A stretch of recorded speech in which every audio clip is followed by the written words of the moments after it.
My name is Peter Alcock. I'm the former president of Beckwood Services. We sold the company in December using Mirus Capital Partners as our investment bankers. We manufactured electronic controls, advanced manufacturing services for Fortune International 1000 customers in the machine tool business, analytical instrument business, and defense industry. They had the expertise, they had the experience, and our size was great. You know, they weren't selling GM, they were selling our size business basically. So it seemed to be a good fit to me.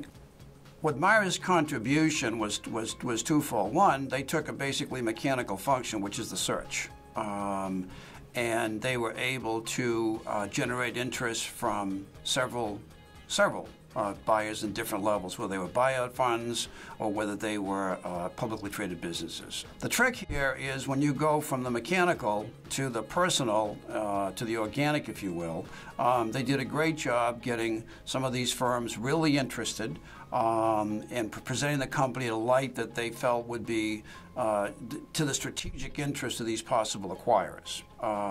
And that worked out particularly well. So they did a really great job with that. When they came up with Spartan, they realized, looking at Spartan's information, it was a great fit. It was an absolutely terrific fit. When Spartan was quite interested and we had letters of intent and that sort of information going through, I think they did a bang-up job negotiating with the transaction. Andy's experience came in really handy here because after spending 7 or 8 years as an associate in a substantial law firm doing merger and acquisition work and so forth, he understood the details of this stuff. A lot of this language is in lawyer's language, if you will, not 5-cent words and not street language. And so there's a little bit of interpretation. So the negotiating process, particularly in this day and age when you've got publicly traded businesses like Spartan who have to comply with Sarbanes-Oxley and all the other regulatory stuff that goes along with it, there's a lot of issues that come to the fore, compliance issues, regulatory issues, and so forth, and you have to be aware of that stuff.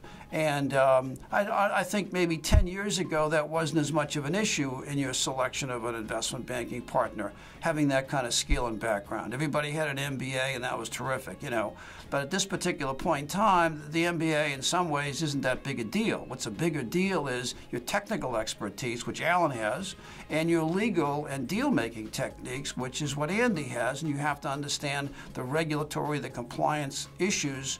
And if you don't understand those things, you're either not going to get the best deal or it's going to make the deal very laborious and very difficult to do. So that's what I think Myris brought to the table. It was a little extra special for them.